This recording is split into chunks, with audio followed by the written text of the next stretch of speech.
Dan, and in for Amy this morning, Sean from Elmwood Park. And, boy, I didn't know that Justice John Roberts was also the Supreme Court Justice presiding over the Illinois State Supreme Court. Actually, it's worse than that.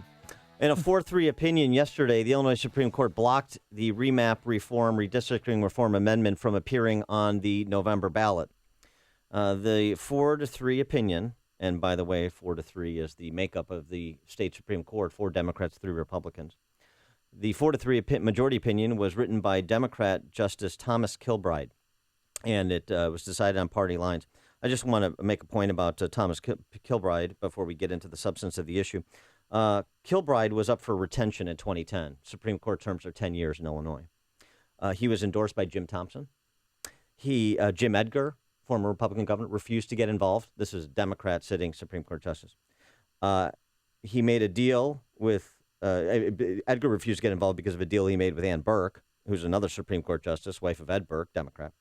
And House Speaker Mike Madigan spent $2.5 million to retain Justice Kilbride on the Supreme Court.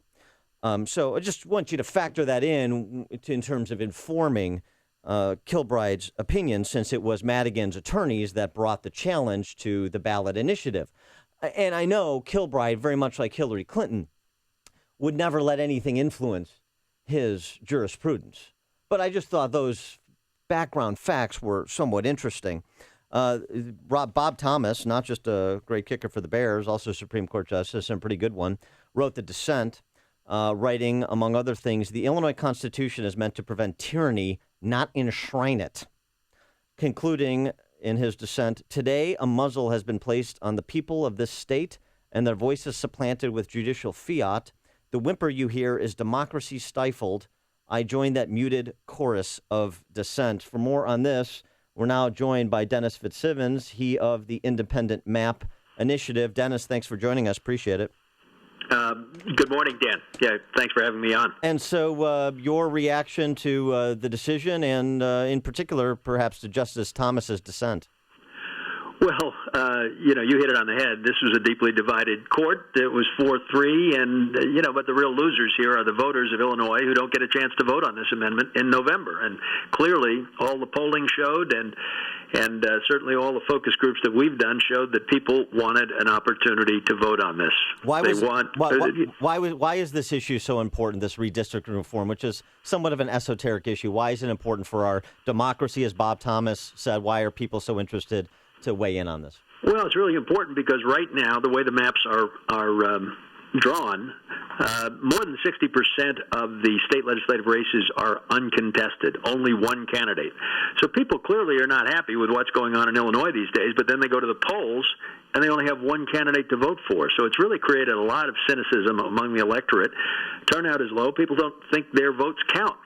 This amendment would have established an independent commission to draw the maps in a fair, and impartial manner, and in a very public manner. Right now, these maps are drawn in back rooms, and they're drawn for partisan advantage.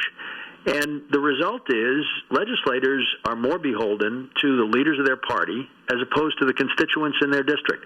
So that's what we were trying to solve. The current system is broken. It was designed by the drafters of the Constitution to try to, just ensure bipartisan compromise, but it hasn't worked. A name is drawn out of a hat, and then if it's a Democrat, that party controls the process.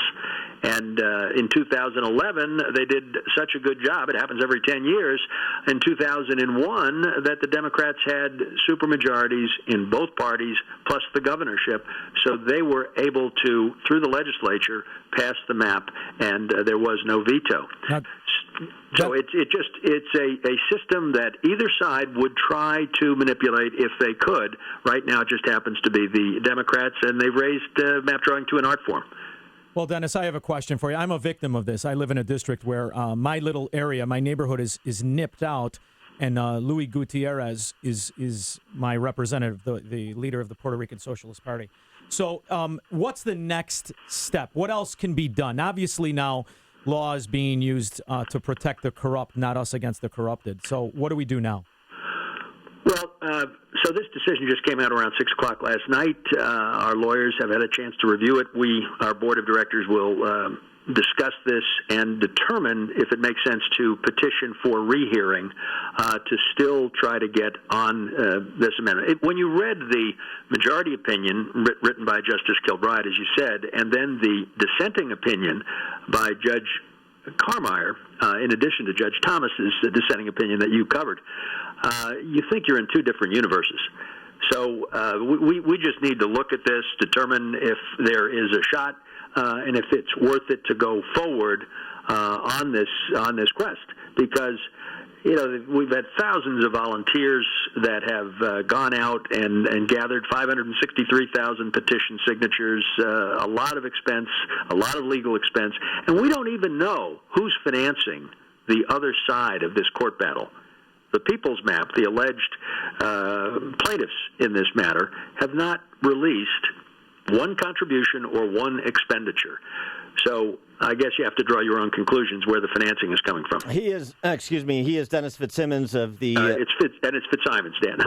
I'm sorry. Dennis Fitzsimons, the Independent Map Initiative. You can go to mapamendment.org to find out more information about this and to follow the next steps that Dennis and his colleagues take in advance of this reform initiative. Dennis, thanks so much for joining us. Appreciate it. We'll keep trying, Dan. Thanks for having me on. Bye. And he joined us on the turnkey.pro answer line.